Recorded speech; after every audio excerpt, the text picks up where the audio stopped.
Welcome to MCSA classes. Malda civil service একাডেমির online ক্লাসে তোমাদের সবাইকে স্বাগত জানাই। আমরা বিগত কিছুদিন ধরে যে এমসিকিউ ক্লাসের সিরিজ করছি, এই ক্লাসগুলো তোমাদের জন্য হেল্পফুল হবে। তো সেই উদ্দেশ্যে এই ভিডিওগুলো তৈরি করা।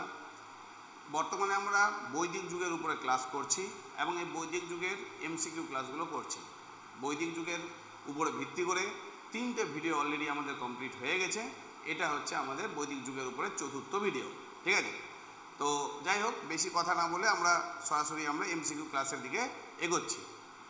তো তোমরা নিশ্চয়ই লক্ষ্য করেছো যে এখানে একটা নির্দিষ্ট পেজ আসলো। চলো দেখো, বলছে পরবর্তী বৈদিক যুগ, ঠিক আছে, এর সময়কাল কোনটাকে নির্দেশ করা হয়? পরবর্তী বৈদিক যুগ। তো বলছে 1500 থেকে 1000, না তোমার হচ্ছে 1000 থেকে 1500 এই 500, না হচ্ছে 200 BC থেকে হচ্ছে তোমার হচ্ছে এই 600 BC থেকে 200 BC, না 500 খ্রিস্টাব্দ থেকে তোমার হচ্ছে 1000 খ্রিস্টাব্দ পর্যন্ত।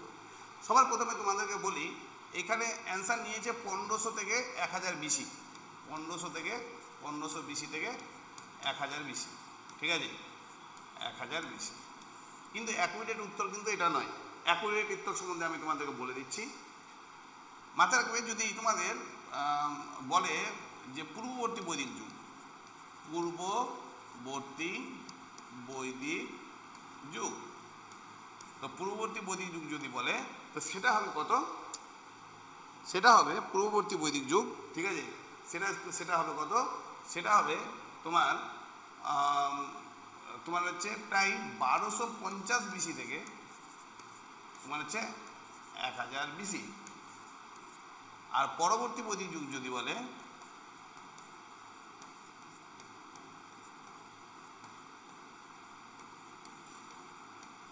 পরবর্তী বৈদিক যুগ যদি বলে, তো মাথা রাখবে এটা হবে 600 BC থেকে 600 AD পর্যন্ত, ঠিক আছে, 600 BC থেকে 600 AD পর্যন্ত। তো মাথায় রাখবে, এখানে 600 BC থেকে 600 AD পর্যন্ত একটাও নেই, কিন্তু তার কাছাকাছি এইটা রয়েছে, ঠিক আছে, মানে 600 থেকে তোমার হচ্ছে 200 BC, হ্যাঁ, এখানে 500 BC থেকে 100 BC, আচ্ছা 100 AD। তবে এটা অনেকটা কাছে রয়েছে, ডি নম্বরটা, ঠিক আছে, ডি নম্বরটা অনেকটা কাছে রয়েছে। এটা উত্তর কিন্তু 1 নম্বরটা নয়, এটার উত্তর হচ্ছে কি নম্বরটা স্যার? ডি নম্বরটা। আশা করি বুঝাতে পেরেছি। কিন্তু স্যার মাথা রাখবে তোমরা, এটা হচ্ছে কত থেকে কত করবে? 600 BC থেকে 600 AD হলো। তারপরে কোয়েশ্চেন নাম্বার 2, পরবর্তী বৈদিক যুগের তোমার হচ্ছে কোন বেদের রচনা সম্পূর্ণ করা হয়েছিল? ঋগ্বেদ, সামবেদ, যজুর্বেদ, অথর্ববেদ, না কেবলমাত্র অথর্ববেদ, না কোনোটিই নয়? তো মাথায় রাখবে, পূর্ববর্তী বৈদিক যুগে, ঠিক আছে, এই সময় ঋগ্বেদ ও সামবেদেরও কিছুটা, ঠিক আছে। আর পরবর্তী বৈদিক যুগে ঋগ্বেদের 2টো মণ্ডল, কত কত? প্রথম ও দশম, ঠিক আছে। তারপরে সামবেদের কিছুটা, যজুর্বেদের কিছুটা, আর অথর্ব বেদেরও কিছুটা। অর্থাৎ এইটা অ্যান্সার অনেকটা অ্যাকুরেট। তো অতএব আমরা এইটাকে অ্যান্সার ধরে নেব, মানে হচ্ছে 2-এর অ্যান্সার কি আমরা কত ধরবো স্যার? 2-এর বি হলো। কোয়েশ্চেন নাম্বার হচ্ছে কত স্যার? কোয়েশ্চেন নাম্বার হচ্ছে 3।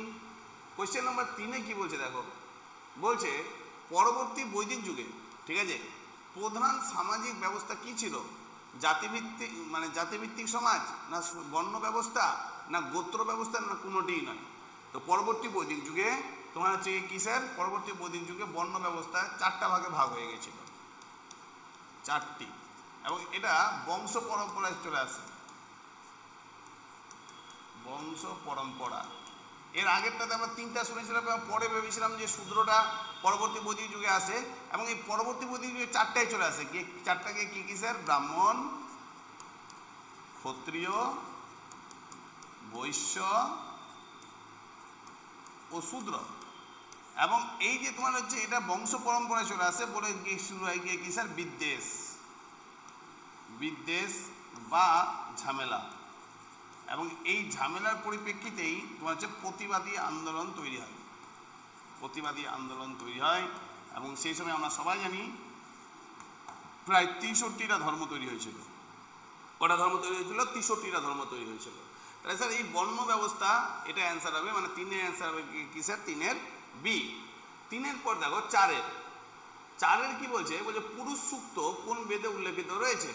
তো পুরুষ সূক্ত ঋগ্বেদে উল্লেখিত রয়েছে এবং ঋগ্বেদের কত মণ্ডলে? 10ম মণ্ডলে। দেখো লেখাও আছে 10ম মণ্ডল, 10ম মণ্ডল, এবং এই 10ম মণ্ডলে পুরুষ সূক্ত যেটা রয়েছে সেখানেই স্যার এই বর্ণ ব্যবস্থা সম্বন্ধে বলা আছে, বর্ণ ব্যবস্থা হলো। এছাড়াও যেগুলো রয়েছে এখানে সেগুলোকে কি কি স্যার আমাদেরকে যেগুলো জানতে হবে, কি কি?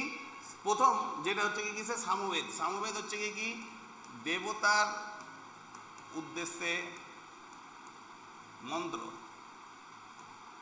ঋগ্বেদ হচ্ছে সামাজিক ব্যবস্থা। কোন বেদে কি আছে, ঠিক আছে? যজুর্বেদ হচ্ছে তোমার হচ্ছে কি স্যার? মন্ত্র। অথর্ববেদ হচ্ছে কি স্যার? চিকিৎসা ও বশীকরণ। মাথা রাখবে, এগুলো কিন্তু পরীক্ষায় কিন্তু খুব আসে। তারপরে question number next question number কত স্যার? কোশ্চেন নাম্বার 4 পর কোশ্চেন নাম্বার 5, ঠিক আছে? কোশ্চেন নাম্বার 5 কি বলছে দেখো, বলছে পরবর্তী বৈদিক যুগে কোন ধাতুর ব্যবহার বৃদ্ধি পায়? ঠিক আছে, পরবর্তী বৈদিক যুগে কোন ধাতুর ব্যবহার বৃদ্ধি পায় হলো। তো বলছে তামা, লোহা, রূপা না সোনা? তো পরবর্তী বৈদিক যুগে তোমার হচ্ছে লোহার ব্যবহার বৃদ্ধি পেয়েছিল। পূর্ববর্তী বৈদিক যুগে তামা ছিল, ঠিক আছে? তামা, সোনা, তারপর হচ্ছে কি স্যার? রূপা, এগুলো ছিল, ঠিক আছে? কিন্তু পরবর্তী বৈদিক যুগে হচ্ছে কি স্যার? তোমার হচ্ছে লোহা। পরবর্তী বৈদিক যুগ, এর আগের ভিডিওতেও আমি বলেছি যে কি এই পরবর্তী বৈদিক যুগের এই ব্যবস্থার উপরে ভিত্তি করে তোমার হচ্ছে কি স্যার? ষোড়শ মহাজন পদ তৈরি হয়, শহরগুলি, ষোড়শ মহাজন পদ। তাই ষোড়শ মহাজন পদ বা শহর তৈরি করতে কিন্তু লোহার একটা অনেক বড় ভূমিকা আছে হলো। নেক্সট কোশ্চেন নাম্বার কত স্যার? কোশ্চেন নাম্বার হচ্ছে 6। দেখো 6 নম্বর কোশ্চেনে গিয়ে কি বলছে? পরবর্তী বৈদিক যুগে প্রধান অর্থনৈতিক কার্যকলাপ কি ছিল?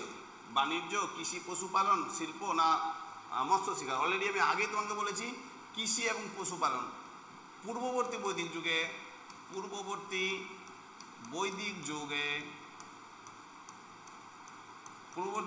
গিয়ে কি ছিল স্যার? পশুপালন হচ্ছে প্রধান। আর পরবর্তী বৈদিক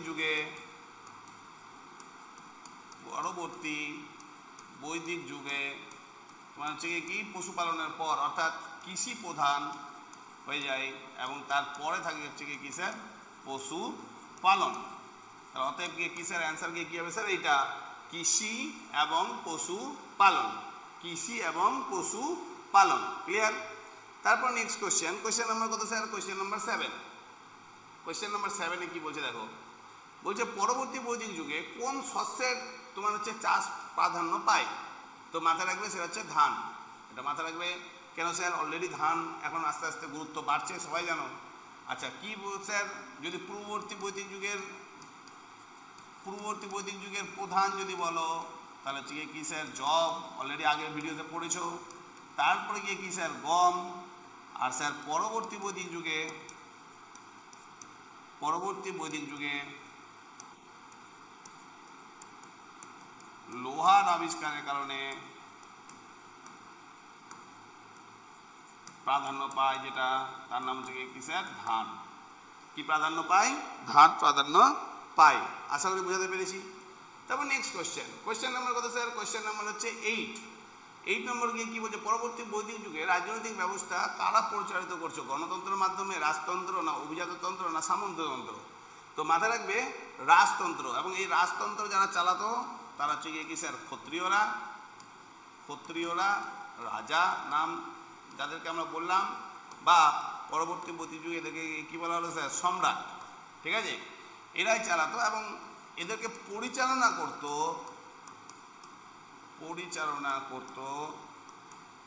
কে করতো? নির্দিষ্ট ব্রাহ্মণ।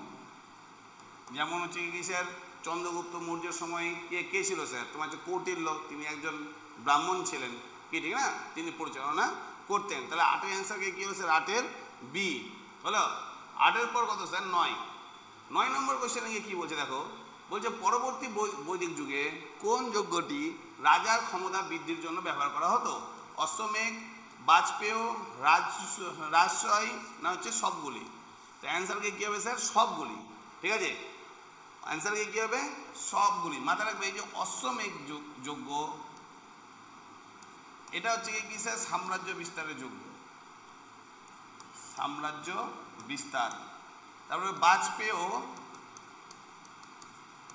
ও তোমার হচ্ছে রাজসুই, এই যে দুটো যজ্ঞ, এই দুটো যজ্ঞ হচ্ছে কি স্যার? সমৃদ্ধি ও শক্তি বৃদ্ধির যুদ্ধ। অর্থাৎ এই যে দুটো যুদ্ধ মানে অশ্বমেধ এবং বাজপেয়ী তোমার হচ্ছে এবং রাজশাহী যজ্ঞ, এই যজ্ঞগুলো কোনো একটা জায়গায় রাজাদের শক্তি বৃদ্ধির জন্য সেই সময়ই তোমার হচ্ছে ব্যবহার করা হতো। ক্লিয়ার? আশা করি বোঝাতে পেরেছি। নেক্সট কোয়েশ্চেন নাম্বার হচ্ছে কত স্যার? কোয়েশ্চেন নাম্বার হচ্ছে 10 নম্বর কোয়েশ্চেনে গিয়ে কী বলছে দেখো, বলছে পরবর্তী বৈদিক যুগে কোন নদীর তীরে আর্যরা বসবাস করতে শুরু করলো? তো তোমার হচ্ছে গঙ্গা এবং যমুনা। গঙ্গা এবং যমুনার দোয়াব অঞ্চলে কিন্তু বসবাস করতে শুরু করলো। এটা একটু তোমাদেরকে দেখাই, তোমরা সবাই নিশ্চয়ই দেখতে পাচ্ছ।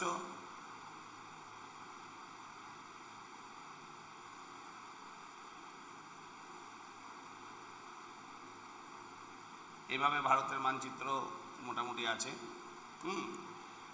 তো পূর্ববর্তী বৈদিক যুগে কোথায় ছিল স্যার? এই হচ্ছে সিন্ধু নদী, সিন্ধু। এবং সিন্ধু নদীর সাথে সাথে তোমার হচ্ছে কি স্যার?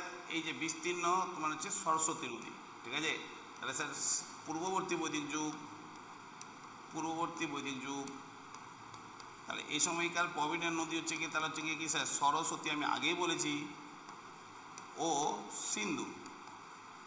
কিন্তু আর্যরা যখন পরবর্তী বৈদিক যুগে আসে তখন ওরা হচ্ছে কি স্যার? এই যে গঙ্গা নদী, আর এই যে গঙ্গার সাথে সাথে গঙ্গার যমুনা নদী, অর্থাৎ এই যে গঙ্গা এবং যমুনার যে বিস্তীর্ণ তোমার হচ্ছে যে অঞ্চল, ঠিক আছে, মানে হচ্ছে গাঙ্গেয় যমুনা,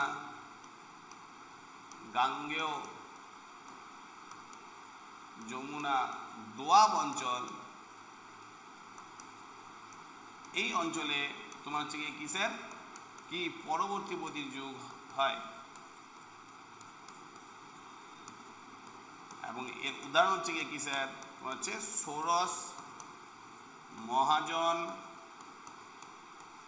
পদ। আশা করি বোঝাতে পেরেছি। কি পদ? তোমার হচ্ছে ষোড়শ মহাজন পদ। ক্লিয়ার? পরবর্তী বৈদিক যুগে তাহলে হচ্ছে কি sir? Ganga Yamuna, Ganga Yamuna. Next question next question গিয়ে কি বলছে? নেক্সট কোয়েশ্চেন, পরবর্তী বৈদিক যুগে কোন সাহিত্য রচনা করা হয়? বলছে ব্রাহ্মণ গ্রন্থ, উপনিষদ, রামায়ণ, মহাভারতের উপরে সবগুলো স্যার। সবাই জানো যে স্যার রামায়ণ হচ্ছে কি স্যার? মহাকাব্য। মহাভারত মহাকাব্য। ভারতবর্ষের কটা মহাকাব্য স্যার? দুটা। পৃথিবীতে কটা মহাকাব্য আছে? চারটার মধ্যে দুটাই হচ্ছে কোথায় স্যার আছে? ভারতে। এবং এই দুটাই মহাকাব্য কোন যুগে লেখা? পরবর্তী বৈদিক যুগে লেখা, মানে পূর্ববর্তী বৈদিক যুগে কিন্তু নয়। ক্লিয়ার? তারপরে হচ্ছে কি স্যার? যতগুলো ব্রাহ্মণ গ্রন্থ এবং উপনিষদ, সবাই জানো যে 108টা উপনিষদ আছে।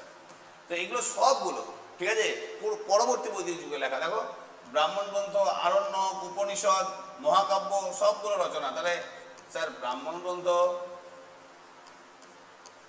তারপর হচ্ছে কি স্যার? সাহিত্য গ্রন্থ, আরণ্যক, উপনিষদ, এগুলো সব হচ্ছে কি স্যার? পরবর্তী বৈদিক যুগে লেখা। ক্লিয়ার? আশা করি বোঝাতে পেরেছি সবাইকে। তারপর নেক্সট কোয়েশ্চেন নাম্বার হচ্ছে কত স্যার? কোয়েশ্চেন নাম্বার হচ্ছে 12। কোয়েশ্চেন নাম্বার 12তে কি বলছে দেখো, বলছে পরবর্তী বৈদিক যুগে, ঠিক আছে, পরবর্তী বৈদিক যুগে কোন গ্রন্থে দার্শনিক চিন্তাধারা উল্লেখ পাওয়া যায়? তো দার্শনিক চিন্তাধারা মানে হচ্ছে কি স্যার? উপনিষদ। উপনিষদ মানে হচ্ছে কি স্যার? তোমার হচ্ছে 108টা উপনিষদ রয়েছে এবং প্রতিটা উপনিষদে তোমার হচ্ছে দার্শনিক চিন্তাধারা পাওয়া যায়। এর এটা দার্শনিক চিন্তাধারা এই কথাটার মানেই হচ্ছে কি স্যার মূল্যায়ন। ঠিক আছে, এখানে দেখো লেখা আছে এই উপনিষদগুলোতে আত্মা, ব্রহ্ম এবং মোক্ষের যে দার্শনিক চিন্তাধারা, সেই চিন্তাধারাগুলো তোমার হচ্ছে কি হয়েছে, তোমার হচ্ছে ফুটে উঠেছে। ক্লিয়ার, সেই চিন্তাধারাগুলো ফুটে উঠেছে। এছাড়াও এই যে আরণ্যক, এই আরণ্যকগুলোতে তোমার হচ্ছে কি স্যার উদ্ভিদ বর্ণনা পাওয়া যায়, এটাও মাথায় রাখবে। ঠিক আছে, আরণ্যকগুলোতে উদ্ভিদ বর্ণনা পাওয়া যায়। তা নেক্সট কোয়েশ্চেন, কোয়েশ্চেন নাম্বার এটা 12। 12 এর পর কোয়েশ্চেন নাম্বার দেখো 13। 13 নাম্বার কোয়েশ্চেনকে কি বলছে, বলছে যে পরবর্তী বৈদিক যুগে কোন শ্রেণীর সমাজের শীর্ষে ছিল? তোমার হচ্ছে ব্রাহ্মণ, তোমার যে ক্ষত্রিয়, বৈশ্য না শূদ্র? তো তবে কি স্যার ব্রাহ্মণ, মাথা রাখবে। পূর্ববর্তী বৈদিক যুগেও ব্রাহ্মণ ছিল, পরবর্তী বৈদিক যুগেও ব্রাহ্মণ ছিল। ক্ষত্রিয়রা তোমার হচ্ছে কি স্যার রাজা হতো, এটা ঠিক, কিন্তু স্যার এই রাজাদেরকে কিন্তু পরিচালনা করতে হচ্ছে কারা স্যার? এই ব্রাহ্মণরাই। অতএব সব থেকে বেশি ক্ষমতার জায়গাতে যদি কেউ ছিল, সেটা কে ছিল? সেটা হচ্ছে ব্রাহ্মণ ছিল। কে ছিল? ওটা ব্রাহ্মণ ছিল। আশা করি বুঝতে পারলাম। ঠিক আছে, কে ছিল? তোমার হচ্ছে ব্রাহ্মণ। হলো? তারপর next question, question number 13। Question number 13 দেখো কি বলছে। 13টা ছুটে গেছে মনে হয়, পড়েছে গেল। ও কোয়েশ্চেন নাম্বার 13 হয়ে গেছে। Question number 14। কোয়েশ্চেন নাম্বার 14তে কি বলছে, বলছে পরবর্তী বৈদিক যুগে কোন পশুকে তোমার হচ্ছে সম্পদের প্রতীক হিসাবে ধরা হয়েছিল? তো মাথায় রাখবে গরুকে। ঘোড়ার গুরুত্ব কমতে থাকে। যুদ্ধক্ষেত্রে তোমার হচ্ছে ঘোড়ার সাথে সাথে হাতির ব্যবহার হয়, হাতির ব্যবহার। আর স্যার গরু স্যার হচ্ছে সব থেকে বেশি সম্মান পায় কোন সময়? পরবর্তী বৈদিক যুগ। এমনকি এতটাই সম্মান পায় যে পরবর্তী বৈদিক যুগে বিভিন্ন দেব দেবীর সাথে তোমার হচ্ছে কি স্যার গরুকে সাথে রাখা হতো। যেমন শ্রীকৃষ্ণের তোমার হচ্ছে কোথায় চড়াতে যেত, মানে কাকে চড়াতে যেত? যমুনা নদীর তীরবর্তী অঞ্চলে, তো হচ্ছে গরুকে। ঠিক আছে, তো মাথায় রাখবে এই জিনিসটা। তাহলে হচ্ছে গরুকে তোমার হচ্ছে এই যুগে পরবর্তী বৈদিক যুগে কি বলা হতো স্যার? গোমত সম্পদ। ঠিক আছে, গোমত সম্পদ। ক্লিয়ার? নেক্সট কোয়েশ্চেন নাম্বার কত স্যার? এবার হচ্ছে কত কোয়েশ্চেন নাম্বার হচ্ছে কত? 15 নম্বর কোয়েশ্চেনে কি বলছে, বলছে পরবর্তী বৈদিক যুগে কোন শ্রেণীর মানুষ কৃষিকাজে নিয়োজিত হয়েছিল? ব্রাহ্মণ, ক্ষত্রিয়, বৈশ্য না শূদ্র? তো স্যার মাথায় রাখবে ব্যবসা ও কৃষি এই দুটো কে করতো? তোমার হচ্ছে বৈশ্য। দেখো লেখা আছে কৃষি, বাণিজ্য, পশুপালন এই কাজগুলোকে কে করতো স্যার? বৈশ্য। ব্রাহ্মণকে কি করতো স্যার? জ্ঞান চর্চা। ক্ষত্রিয় গিয়ে কি করতো? যুদ্ধ বিগ্রহ। বৈশ্য কি করতো? বৈশ্য কৃষি, বাণিজ্য ও পশুপালন। মানে অর্থনৈতিক ভিত্তি কিন্তু বৈশ্যদের হাতেই ছিল। আর শূদ্র কি করতো? শূদ্র হচ্ছে এই উপরের তোমার যে 3 শ্রেণী দেখাশোনা, 3 শ্রেণীর দেখাশোনা। আশা করি বুঝাতে পেরেছি। ক্লিয়ার? তাহলে এটা অ্যান্সার কি হবে স্যার? বৈশ্য। তারপর নেক্সট কোয়েশ্চেন নাম্বার 16। পরবর্তী বৈদিক যুগে কোন ধর্মীয় আচার আচরণ গুরুত্ব পায়? তো স্যার যজ্ঞ, তপস্যা, ধ্যান না পূজা? তো স্যার যজ্ঞ। আচ্ছা, এখানে একটু বলে দিই স্যার, এটা পূর্ববর্তী বৈদিক যুগে ছিল, একটু ভুল লেখা আছে। পূর্ববর্তী বৈদিক যুগে ছিল হচ্ছে কি স্যার? যজ্ঞ। ঠিক আছে, এবং পরবর্তী বৈদিক যুগে যেটা বাড়লো সেটা হচ্ছে কি স্যার? পূজা। মানে এটা উত্তর গিয়ে কি হবে স্যার? পরবর্তী বৈদিক যুগ পূজা বাড়লো। ঠিক আছে, এটা অ্যান্সার তাহলে কি হবে স্যার? ডি। অবশ্য পূজাও তারা করতো যজ্ঞের মাধ্যম দিয়ে। তারপর নেক্সট কোয়েশ্চেন নাম্বার হচ্ছে কত স্যার? 17। বলছে পরবর্তী বৈদিক যুগে বলছে কুরু রাজ্য গড়ে উঠেছিল কোথায়? পাঞ্জাব না গঙ্গা যমুনা দোয়াব না তোমার হচ্ছে গুজরাট না দক্ষিণ ভারত? তো জানো নিশ্চয়ই কুরু। কুরু মানে হচ্ছে কি স্যার? দিল্লি, ইন্দ্রপ্রস্থ, দিল্লি, ইন্দ্রপ্রস্থ যাই বলো না কেন, ঠিক না? এটা নাম হচ্ছে কি স্যার? কুরু। এবং এটা কোথায় তৈরি ছিল? গঙ্গা যমুনা দোয়াব। কেন দিল্লি কোথায়?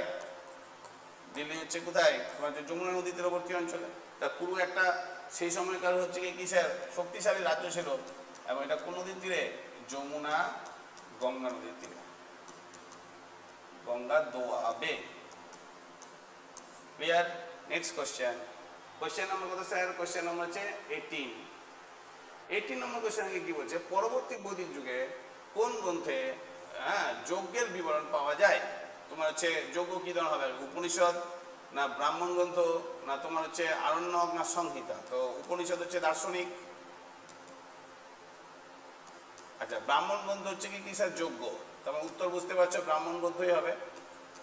আচ্ছা, আরণ্যক তখনই বলেছি তোমার হচ্ছে কি স্যার? তোমার হচ্ছে অরণ্যকে কেন্দ্র করে, অরণ্য। আর সংহিতা হচ্ছে তোমার হচ্ছে কি কাকে?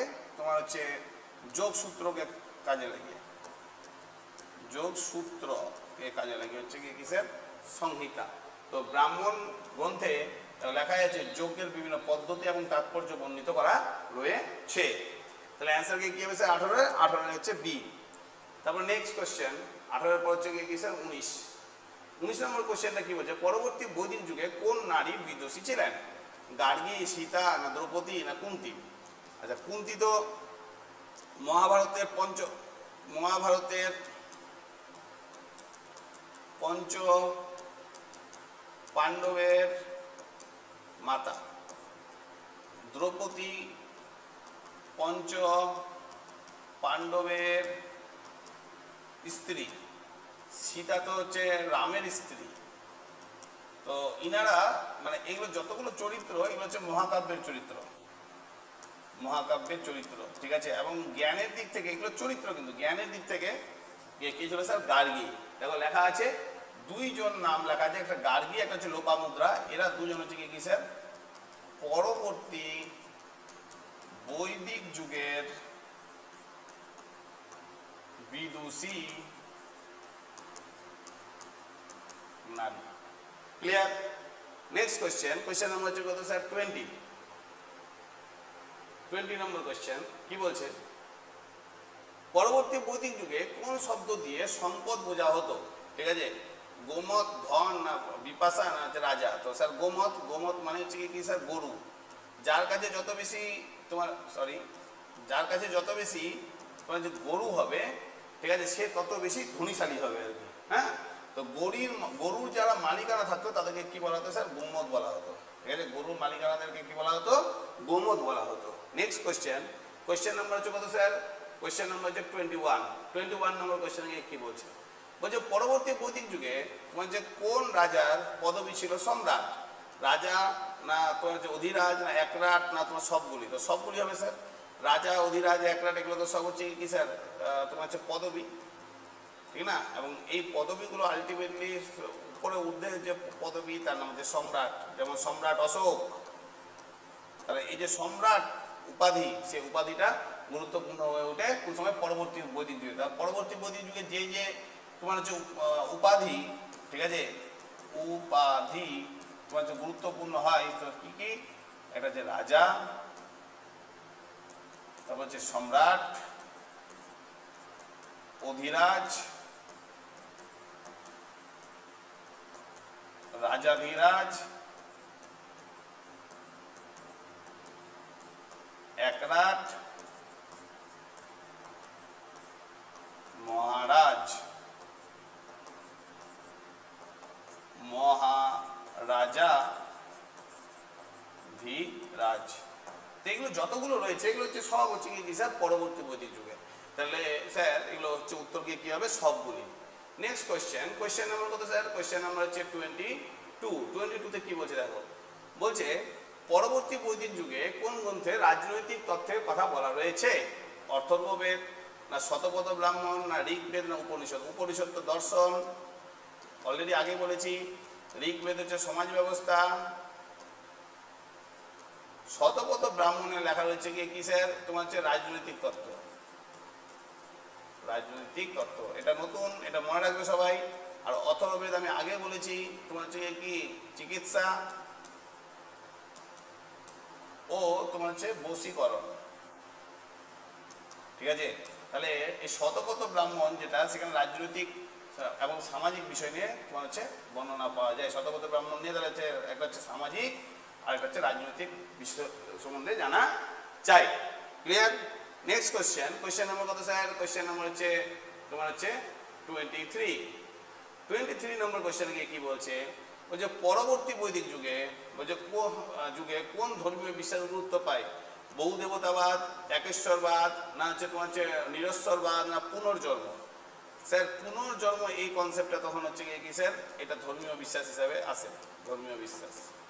উদাহরণস্বরূপ বলি তাহলে বুঝতে পারবে যে বিষ্ণু তোমার হচ্ছে বারে বারে বারে বারে অবতার নিয়ে আসছে। আমি যদি না বলি 10টা অবতার কথা আমরা পাই, 10টা অবতার। তো স্যার এই যে উপনিষদেই মূলত এই পুনর্জন্ম এবং কর্মফলের ধারণা গুরুত্ব পায়, অর্থাৎ যে যেমন কর্ম করবে সে তেমন ফল পাবে। হ্যাঁ, পরবর্তী প্রজন্ম মানে তুমি যদি এই প্রজন্মে যদি ভালো কাজ করো তাহলে হচ্ছে কি পরের যে জন্ম সেই জন্মে গিয়ে তুমি ভালো ফল পাবে। এই ধরনের জিনিসগুলো উপনিষদে ছিল। এটা একটা ধর্মীয় বিশ্বাস, পুনর্জন্ম এবং একটা পরবর্তী বৈদিক যুগে বাড়ে। এবং তোমরা সবাই জানো পরবর্তী বৈদিক যুগে প্রায় 108টা উপনিষদ লেখা হয়েছিল এবং সেগুলো সব হচ্ছে দার্শনিক চিন্তাধারা অনুযায়ী, চিন্তাধারা অনুযায়ী। ক্লিয়ার? আশা করি বুঝাতে পেরেছি। নেক্সট কোয়েশ্চেন, কোয়েশ্চেন নাম্বার হচ্ছে কত স্যার? কোয়েশ্চেন নাম্বার হচ্ছে তোমার হচ্ছে 24 নম্বর কোয়েশ্চেনে কি বলছে দেখো, পরবর্তী বৈদিক যুগে তোমার হচ্ছে কোন পেশা ব্রাহ্মণদের জন্য নির্ধারিত ছিল? বলছে যুদ্ধ, না ধর্মীয় আচার ও শিক্ষাদান, কৃষি এবং বাণিজ্য। তো স্যার কৃষি এবং বাণিজ্য এই দুটো তো বৈশ্যদের জন্য ছিল, যুদ্ধ তো ক্ষত্রিয়দের জন্য ছিল। তাহলে স্যার হচ্ছে ধর্মীয় আচার এবং শিক্ষাদান এটা কার জন্য ছিল? হচ্ছে ব্রাহ্মণদের জন্য ছিল। তো ব্রাহ্মণরা যজ্ঞ পরিচালনা এবং শিক্ষাদানে নিয়োজিত ছিল। ক্লিয়ার? আশা করি বুঝাতে পেরেছি। নেক্সট কোয়েশ্চেন, কোয়েশ্চেন নাম্বার কত স্যার? কোয়েশ্চেন নাম্বার হচ্ছে 25 নম্বর কোয়েশ্চেনে গিয়ে কি বলছে, বলছে পরবর্তী বৈদিক যুগে কোন নদীকে তোমার যে শতদ্রু নদী বলা হয়ে থাকে? বলছে সিন্ধু, না সাল্টলেজ, না যমুনা, না হচ্ছে গঙ্গা? তো সাল্টলেজ মানে হচ্ছে শতদ্রু নদী, ঠিক আছে। এই সাতলেজ নদীকে মূল বৈদিক সাহিত্যে শতদ্রু নদী বলা হয়ে থাকে, ঠিক আছে। তো স্যার মোটামুটি এটা মনে হয় সম্ভবত কমপ্লিট, ঠিক আছে। এই ভিডিওটা যেটা পরবর্তী বৈদিক যুগ সংক্রান্ত, সে পরবর্তী বৈদিক যুগ সংক্রান্ত এই ভিডিওটা কিন্তু তোমাদের কিন্তু কমপ্লিট হয়ে গেল, ঠিক আছে। মানে আমি এটা বলতে চাইছি যে পরবর্তী বৈদিক যুগে প্রথম ভিডিও তোমাদের কমপ্লিট এবং পরবর্তী ভিডিওর জন্য তোমাদেরকে অপেক্ষা করতে হবে। পরবর্তীতে ভিডিওগুলো কেমন লাগছে অবশ্যই তোমরা জানিও, এবং এই ভিডিওগুলো তোমাদেরকে কতটা কাজে লাগছে সেটা আমাদেরকে অবশ্যই কমেন্টে জানাবে। এর থেকেও বেটার কিছু করা যায় নাকি সেটাও তোমরা হচ্ছে কমেন্টে জানাবে। অবশ্যই আমরা কিন্তু সেই কমেন্টগুলোকে পড়বো এবং পরবর্তী ভিডিওতে সেগুলো তোমার হচ্ছে সেগুলো নিয়ে আপডেট দেওয়ার চেষ্টা করব, ঠিক আছে। তো পরবর্তী বৈদিক যুগ নিয়ে আরেকটা ভিডিও আসবে, তারপর হচ্ছে তোমার হচ্ছে কি বৈদিক সাহিত্য নিয়ে ভিডিও আসবে, তাহলে আমাদের বৈদিক সভ্যতা কিন্তু কমপ্লিট হয়ে যাবে। ক্লিয়ার? তো আজকে এই ভিডিওটা এখানেই শেষ করলাম, পরবর্তী ভিডিওর জন্য অপেক্ষা করো। ধন্যবাদ সবাইকে।